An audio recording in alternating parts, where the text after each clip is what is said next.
The room went quiet for half a second after I handed my father the drawing. Not the polite kind of quiet, the kind that waits to see who will speak first. "Happy anniversary?" "Dad," I said, keeping my voice steady as I held it out to him. "I made this for you."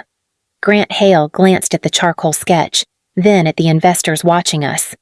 His smile tightened, just slightly. He didn't take it yet. Sloane did. She leaned in, swirling her champagne, her laugh arriving before her words. "Arden," she said loudly, "this is sweet. Did you do this in the basement again?" A ripple of amusement moved through the circle. "It's a study," I said. "I spent weeks on it." Sloane tilted the paper as if inspecting a menu. "It looks like something you'd frame in a co-working space, or maybe the staff hallway." Someone chuckled. My father finally took the drawing, glanced at it for less than a second, then held it at arm's length. "You're still doing this?" he asked. "I thought you'd moved on." Marissa, my mother, stepped in with her practiced smile. She's always been expressive. She said, "Creative souls take time." "I didn't know we were doing handmade gifts now," Sloane added. "Should I cancel the appraisal team next year and bring macaroni art more laughter? Louder this time." I felt my face warm, but I didn't look away. I had learned years ago that silence unsettled them more than tears ever could. "It's not a hobby." I said, "It's my work." Grant's voice dropped, careful and firm. "Arden, this isn't the moment. We have investors here." I nodded. Of course. That was when I reached out and took the drawing back from his hands. The movement was small, but it landed. Sloane blinked. "Excuse me, I thought you didn't want it," I said. "I'd hate to clutter the house." Grant frowned. "Arden, don't be dramatic." "I'm not," I said. "I'm leaving." I turned before anyone could stop me, walking past the donors, the smiles, the quiet curiosity. If you're listening to this right now, you probably recognize that feeling the moment you realize you are the entertainment, not the family. If this sounds familiar, stay with me. This is a story created by the author of the Revenge Sins channel for educational and inspirational purposes, and it does not portray any specific real-life individual. The elevator doors closed behind me, cutting off Sloane's voice mid-sentence. Theo stood beside me, his reflection pale in the mirrored walls. He loosened his tie but didn't speak. "You heard all of that." I said. "I did," he replied, "and you handled it. Handled it how I asked." He didn't answer right away, by not giving them what they wanted. The elevator descended in silence. At the lobby, Theo finally said, "Do you want to go home?" I shook my head. "No. I want to go somewhere honest." He nodded once. "Then let's go." As the doors opened to the street, my phone buzzed in my hand. A text from Sloane lit the screen. "You embarrassed dad. Grow up." I slipped the phone into my bag without replying. They thought that moment was the end of the story. It wasn't. It was the last time I offered them something for free. The drive to Brooklyn was quiet in the way only shared understanding can be. Theo didn't ask me if I was okay. He never did after moments like that. He knew the answer would either be too sharp or too empty. They didn't recognize it. He said finally, his hands steady on the wheel. "They never do," I replied. We pulled into the Navy Yard, the security gate lifting slowly. My studio sat inside a converted warehouse, the kind of place my family liked to describe as temporary, no matter how long I'd been there. Theo followed me in and shut the door behind us. I placed the drawing on the work table and flattened the edges with my palms. "Study number 7, he said. "You softened the shadow on the left side." I wanted it quieter. I said, "Less performative." He nodded. "Phillips will like that." I exhaled. Hearing the auction house named out loud still felt unreal some days. They released the preliminary catalog this morning. Theo continued, "Your piece is listed for the contemporary evening sale." I didn't look up.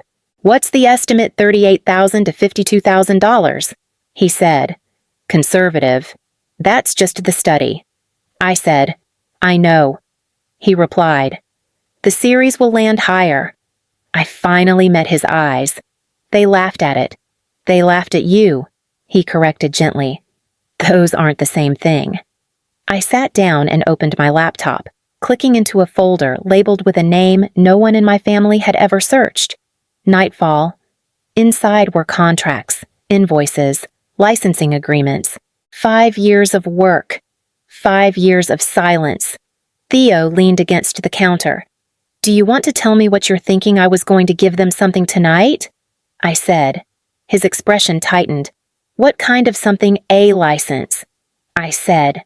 Perpetual, royalty-free. My work, their branding.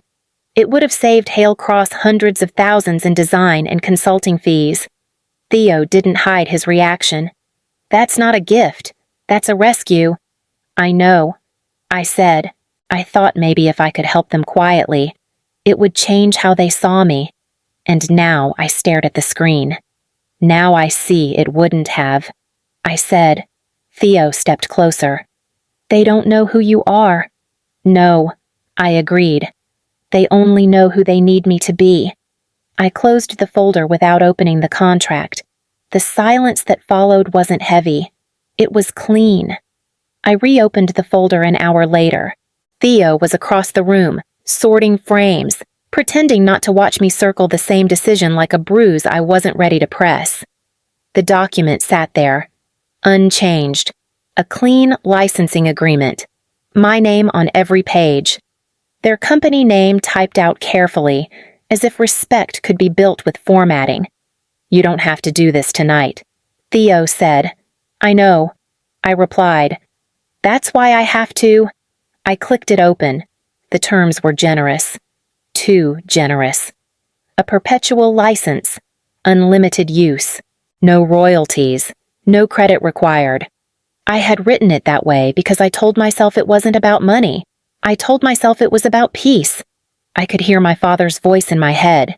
It'll save us hiring a real firm. I could hear my mother's softer version. You're helping the family. That's what matters. Theo moved closer. They never asked you for this. They never had to. I said. I learned early that offering was safer than being needed. I scrolled to the last page, my signature already there from when I had practiced signing it. I remembered sitting at this same desk weeks ago, imagining my father's surprise when he realized what I had done for him. I imagined him saying thank you. The memory felt naive now. Embarrassing. My phone buzzed again. A message from Sloan. You made us look ridiculous. Dad hasn't stopped talking about it. I didn't respond. Another buzz. You think you're better than us now? Theo watched my face change. You don't owe her an answer. I know. I said. I owe myself one. I closed the contract and dragged the file into the trash. Theo inhaled sharply. Arden, I'm not punishing them. I said. I'm correcting myself. I emptied the trash. The system asked me to confirm. I did. The contract disappeared. My phone buzzed again, this time with a call. Grant. I let it ring until it stopped. Then Marissa. Then Sloan again. I opened my contacts. Grant Hale. Block. Marissa Hale. Block. Sloan Hale. Block. Theo didn't speak while I did it. He waited until the screen went dark. That's a line you can't uncross, he said quietly. I crossed it years ago. I replied, I'm just acknowledging it now. The silence that followed wasn't tense. It wasn't dramatic. It felt like the moment after you shut a door and realize the room is finally yours. I sat back, hands resting on the desk. They didn't just lose a drawing tonight. I said, they lost the version of me that kept trying. Theo nodded once. Good. Outside. My phone stayed quiet. Inside. Something steadier took its place. They liked to say they never stopped me. That was the phrase my mother used whenever someone asked why I didn't work for the family company. We never stopped Arden, Marissa would say, smiling as if restraint were generosity. She just chose her own path. What she never said was that they never cleared it either. I learned that difference early. When Sloan got into college, my parents sat at the dining table with spreadsheets printed in color. My father talked about return on investment. My mother talked about positioning. Sloan listened, nodding, already convinced it was hers. "I'll need a new laptop," Sloan said. "Everyone in my program has one." Grant didn't hesitate. "Of course. We'll get you the top model." "And tutoring," Sloan added. "Just to stay competitive." "We'll make it work," Marissa said, already calculating. I was 17, sketching at the corner of the table. "Can I take an art class this summer?" I asked. "There's one at the community center." Grant glanced at me. "Is that useful?" "It helps with my portfolio," I said. Marissa sighed. "Art is lovely." Arden. "But let's focus on something practical." That was how it always went. Not no. Just not now. Not like this. Not worth the money. When I earned a partial scholarship to art school, they congratulated me the way people congratulate someone for surviving a flu. Relieved, but not impressed. "You'll figure it out," Sloan said once, when she saw me cleaning old brushes at the sink. "You're good at making do." I didn't correct her. I learned quickly that correction sounded like accusation. I worked nights. I sold sketches quietly. I reused canvases. When I brought a small painting home one Christmas, my mother held it for a moment, then set it aside. "We don't really have room for this," she said. "Maybe keep it at your place." Sloan laughed. "She'll be famous one day. Then we'll regret it." They all laughed. Even then. Theo listened as I told him these things, sitting on the floor of my studio, his back against the wall. "They didn't hate you," he said carefully. "They just never made space for you." "They didn't need to," I replied. My struggle did the work for them. I didn't understand it at first. I thought if I just worked harder, if I became undeniable, they would shift. That love would arrive late but sincere. Instead, I learned something uglier. They needed me where I was.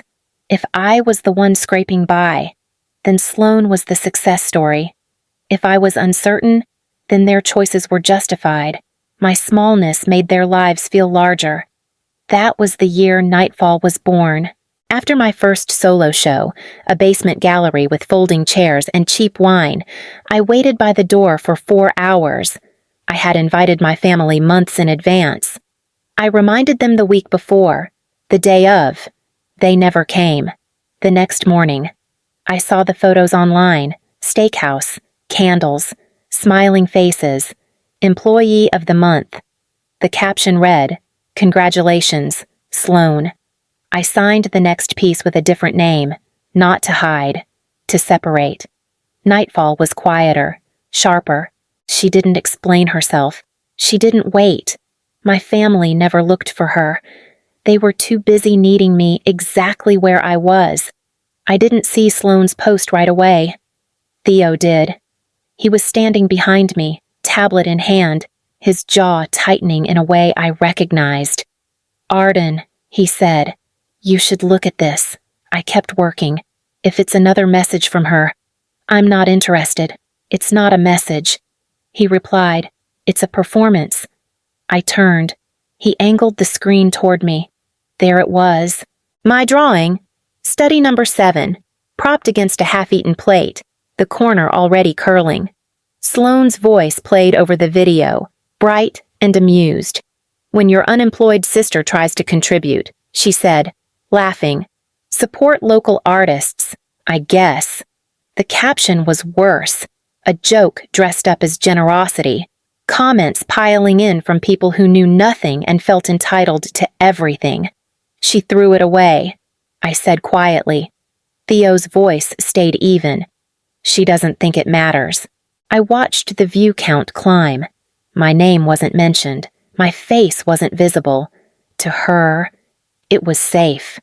Theo scrolled. "Give it a minute." "I don't want you getting involved," I said. "I already am," he replied, and tapped the screen. He typed one sentence. Provenance confirmed. Original charcoal study by nightfall. Authentic work. Current auction estimate between $38,000 and $52,000. Please handle with care. He posted it from his verified account. The one investors recognized, the one galleries called when they needed numbers they could trust. I stared at him. You just set off a fire. They were playing with it already, he said. I just turned on the lights. For 3 minutes, nothing happened. Then the comments shifted. People started tagging accounts. Someone mentioned the Phillips catalog. Someone else posted a screenshot. The word nightfall appeared. Once. Then again. My phone began to buzz. Theo muted it and set it face down. Let it happen. The call came through anyway. Sloane's name flashed across the screen like an accusation. I answered and put it on speaker. You liar, she said without greeting. Her voice was tight, breathless. You manipulative little liar. Hello, Sloane, I said. That's you. She continued. Nightfall is you. I'm looking at the listing right now. Yes, I said. And that thing, she said, her voice rising. That stupid drawing is worth that much money. Conservatively, I replied. She didn't pause. She didn't apologize. She pivoted. So you've been sitting on all of this, she said, letting Mom and Dad worry about you, letting us help you. I never asked for help. I said, you let us. She snapped. That makes us investors. Theo met my eyes. He didn't interrupt. You don't get rich alone, Sloane said. You're part of this family. I listened to her breathe, fast and greedy on the other end of the line. She didn't hear a sister. She heard a claim. Sloane didn't give me time to respond. I saw the catalog, she said. The full one. You're everywhere. I'm listed. I replied, that's how auctions work. She laughed, sharp and humorless. Don't do that. Don't talk down to me. I'm not. I said, I'm answering you. Theo shifted beside me. Silent. I could feel the tension in him, the restraint. He knew this voice. He'd heard it before, filtered through dinners and jokes and little cuts that never bled enough to justify a reaction. You hid this, Sloane said. All this time. I protected it. I said. Same thing. She snapped. You let Mom and Dad think you were struggling. They thought what they wanted to think. You took money. She said. I refused it. I said. Every time. That's convenient. She replied. You still benefited. You lived cheap. You let them worry. That's emotional manipulation. I waited a beat. Is that what you're calling it now? She ignored the question. You know what this means for the family, right? It means you found out. I said. It means Hale Cross is exposed. She said. Investors don't like surprises. Then you should stop posting them online. I said. Her breath hitched. You don't get to be smug. I get to be accurate. I said. There was a pause.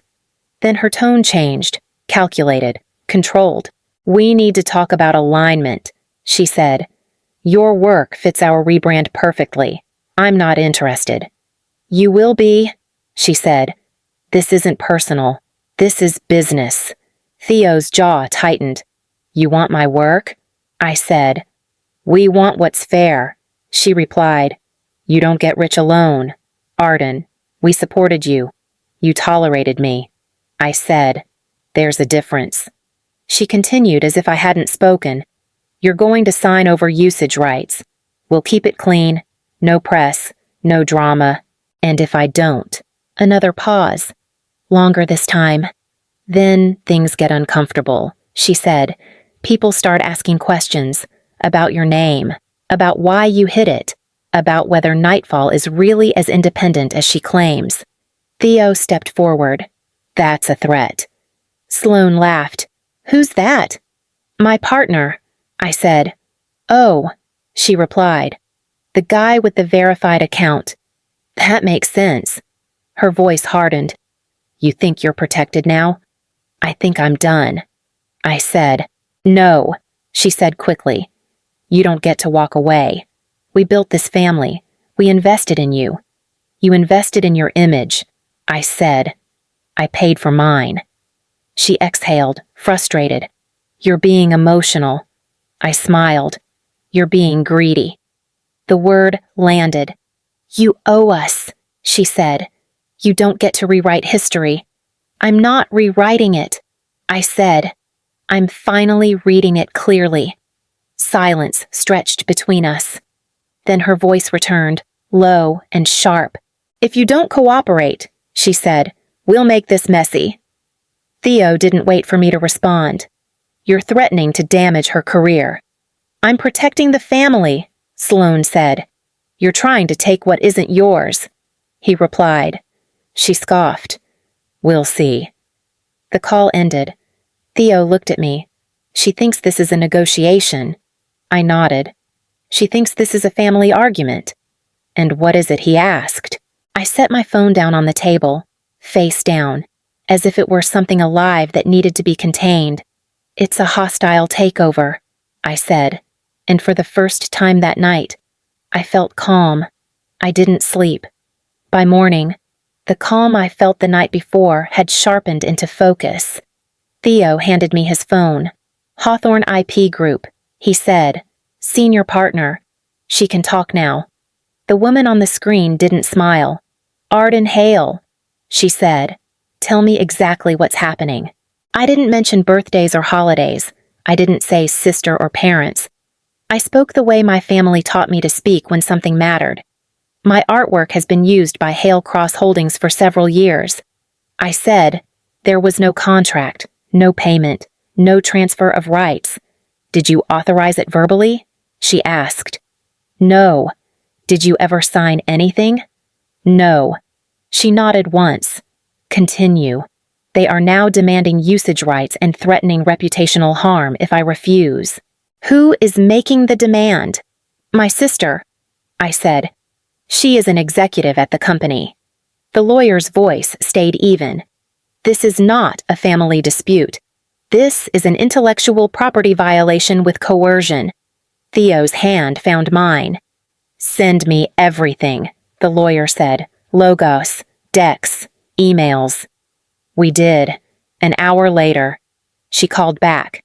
They've been using your design assets across their branding, she said. Website headers, investor materials, signage. My chest tightened. How long? Approximately 5 years. Theo exhaled slowly. There's more. She continued. Their most recent investor pitch includes one of your studies. My stomach dropped. Which one? Study number 7. The room went quiet. They also included a licensing agreement, she said.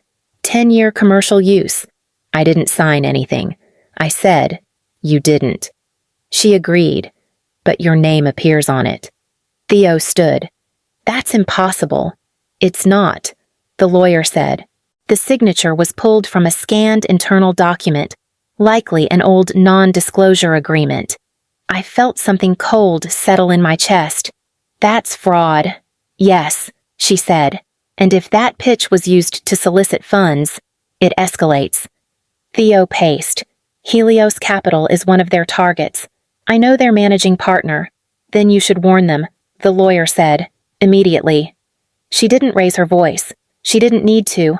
We'll issue a cease and desist today. She continued. They will have 48 hours to remove your intellectual property from all physical and digital assets. And if they don't, I asked. We file suit, she said. Retroactive licensing fees at current market rates, plus damages. I nodded. Do it. There was a pause. One more thing. She said, if this becomes public, it will be ugly. It already is. I replied. After the call ended, my phone buzzed again. Unknown number. I answered. Arden. My father said, his voice unsteady. What is happening? I didn't raise my voice. You used my work without permission. We're family, he said. You should have come to us. You never came to me. I replied. We can fix this, he said. Just sign something. Quietly. I already signed, I said, with my lawyer. The line went silent. For the first time, the power shifted, and they felt it. They came to my studio 2 days later. Not together. My mother first, my father a few minutes behind her. They didn't call ahead. They never did when they believed the door belonged to them. Marissa stood just inside the entrance, eyes scanning the space as if she were inventorying it. This place is bigger than I expected, she said. It's where I work, I replied. She nodded, lips pressed together. You could have told us. You never asked, I said. Grant stepped in behind her. He looked smaller than I remembered, tired. His voice didn't carry the authority it used to. We're in trouble, he said. Theo stayed back, arms crossed, saying nothing. We can fix it, Grant continued. The investors are nervous, but they haven't pulled everything yet. If you sign a statement, just something to clarify the misunderstanding, we can stabilize this. Marissa reached for my arm. I stepped back. Arden, she said, softer now. We didn't know. If we had known who you were, you knew who I was. I said, you just didn't value it. That's not fair, she said quickly. We worried about you. You worried about how I reflected on you, I said. Grant exhaled. This doesn't have to end like this. It already has, I said. He looked at the canvases lining the walls. You don't understand what's at stake. I do, I said. That's why I'm not fixing it. Marissa's voice cracked. We're still your family. I met her eyes. Then you shouldn't have tried to take from me. Grant straightened. You could save the company. I know. That was the truth they hadn't expected me to say. If you sign, he continued, hopeful now, we can make you a partner. Publicly, you'd finally have a place. I already do, I said. Marissa shook her head. You're doing this to punish us. No, I said. I'm doing this because I won't disappear again. Grant's voice dropped. If this goes further, everything we built is gone. I didn't build it, I said. You built it on things that weren't yours. Silence settled between us, thick and final. Marissa wiped her eyes. You're really going to let this happen? I nodded. Yes. Grant looked at Theo. You're letting her do this, Theo answered calmly. I'm respecting her choice. They left without saying goodbye. When the door closed, the room felt different, not lighter, clearer. Theo came to stand beside me. You okay? I took a breath. I'm steady. Outside. My phone buzzed with a notification from my lawyer. The process had begun. Inside. For the first time. I wasn't waiting for them to understand. I was done asking to be chosen. The sale closed on a quiet Thursday. Theo stood beside me in the gallery as the red dot appeared beneath study number 7. The final price settled at $61,000.